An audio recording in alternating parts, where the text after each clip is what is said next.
నేటి భారత శ్రోతలకు నా హృదయపూర్వక వందనాలు తెలియజేస్తూ 80వ ఇండిపెండెన్స్ డే సందర్భంగా మన ఎర్రకోట రెడ్ ఫోర్ట్ నుంచి ప్రధానమంత్రి నరేంద్ర మోడీ దాదాపు గంట సేపు మాట్లాడారు. కానీ చాలా ఛానల్స్, చాలా మంది సోషల్ మీడియా వాళ్ళు ఏం చెప్తున్నారంటే ఆయన స్పీచ్ లో ఉన్నటువంటి ఆసక్తికరమైన కంటెంట్ వదిలేసి వేరే యాంగిల్స్ లో వెతుక్కుంటూ పోతూ ఉన్నారు.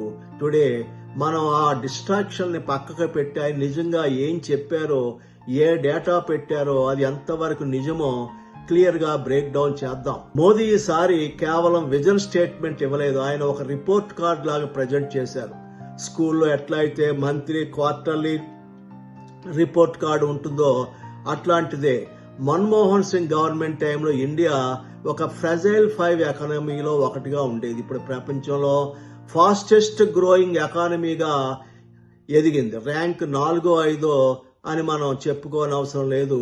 డాలర్ వాల్యూ మారుతూ ఉంటుంది, కానీ రూపీలో చూసినట్లయితే గ్రోత్ నిజంగా జరిగింది.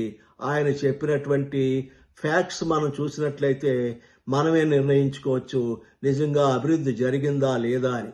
25 కోట్ల మంది పేదరికం నుంచి బయటకు వచ్చారని నీతి ఆయోగ్, వరల్డ్ బ్యాంక్ డేటా చెప్తుంది. దీనికి పెద్ద కారణం కోవిడ్ టైంలో మొదలైన ఉచిత రేషన్ స్కీమ్. అది కొనసాగించడం దాదాపు 82 కోట్ల మందికి, అంటే జనాభాలో 60% పైగా ఫ్రీ రైస్, గోధుమలు అందుతున్నాయి. దీనివల్ల ఒక్కో కుటుంబానికి నెలకు కొంత డబ్బు మిగులుతుంది. అది వారు ఇతర అవసరాలకు వాడుకోగలుగుతున్నారు. దీంతో పాటు జనధన్ యోజన, పక్కా ఇళ్లు, ప్రధానమంత్రి ఆవాస్ యోజన, టాయిలెట్స్ నిర్మాణం, ముఖ్యంగా గ్రామీణ మహిళల భద్రత, గౌరవం కోసం ఇవన్నీ కూడా ఆయన రిపోర్ట్ కార్డులోని భాగమే. ఇంకా 2014లో ఇండియా డిఫెన్స్ ఎక్స్పోర్ట్స్ కేవలం 200 కోట్ల రూపాయలుగా ఉండేవి. ఇప్పుడు అవి 38,000 కోట్లు దాటాయి. బ్రహ్మోస్ మిసైల్స్ ఫిలిప్పీన్స్, ఇండోనేషియా లాంటి దేశాలకి ఎక్స్పోర్ట్ అవుతూ ఉన్నాయి. ఒకప్పుడు 80 వేరు ఆర్డినెన్స్ ఫ్యాక్టరీలుగా ఉన్న సిస్టమ్ని ఇప్పుడు 8 నుంచి 10 ఎఫిషియెంట్ యూనిట్లుగా కన్సాలిడేట్ చేశారు. ప్రైవేట్ సెక్టార్ని టాటా, మహీంద్రా, కళ్యాణి గ్రూప్ లాంటి వాళ్ళని ఒక భాగంగా మన ఆయుధ ఉత్పత్తిలో భాగంగా చేశారు. మొబైల్ ఫోన్ మ్యానుఫ్యాక్చరింగ్ లాస్ట్ 12 ఏళ్లలో 33 రెట్లు పెరిగింది. ఇండియా ఇప్పుడు ప్రపంచంలో అతి పెద్ద మొబైల్ ఫోన్ ఎక్స్పోర్టర్లుగా ఒకటి మారింది. ఒకప్పుడు పార్లమెంట్లో ఒక సీనియర్ లీడర్ కూరగాయలు అమ్మే మహిళకి డిజిటల్ పేమెంట్స్ ఏం అర్థం అవుతాయని ప్రశ్నించారు. ఇప్పుడు ప్రతి చిన్న వీధి వ్యాపారి కూడా యూపీఐ వాడుతున్నారు. అది మనకి తెలిసిన విషయమే. ఇండియా ఇప్పుడు ప్రపంచంలో అతిపెద్ద digital payment ecosystem. Internet users last 12 ఏళ్లలో 4 రెట్లు పెరిగారు. చిప్ మ్యానుఫ్యాక్చరింగ్ లో ఇండియాలో చాలా వెనకబడి ఉంది. ఒకప్పుడు కోవిడ్ టైంలో చిప్స్ షార్టేజ్ వల్ల కార్లకు ఏడాది పాటు వెయిటింగ్ లిస్ట్ ఉండేది. ఇప్పుడు దేశీయంగా 3 ప్లాంట్లు మొదలయ్యాయి. 2 ఏళ్లలో ఇంకో 8 ప్లాంట్లు రాబోతున్నాయి. మిడిల్ ఈస్ట్ క్రైసిస్ వచ్చినప్పుడు క్రూడ్ ఆయిల్, ఎల్పీజీ సప్లై మీద ఆధారపడడం ఎంత రిస్కీనో అర్థమైంది. దీనికోసం సోలార్ పవర్, న్యూక్లియర్ పవర్, ఇంకా వచ్చే 6-7 ఏళ్లలో 5-6 కొత్త రియాక్టర్లు కూడా రాబోతున్నాయి. పైపు నేచురల్ గ్యాస్ ని 70 సిటీల నుంచి 700 సిటీలకు విస్తరించారు. ఇవన్నీ ఒక ఎనర్జీ సెక్యూరిటీ గురించి చేస్తున్నటువంటి పనులు. ఎల్పీ నుంచి పిఎస్జీకి మనం మారబోతున్నాం.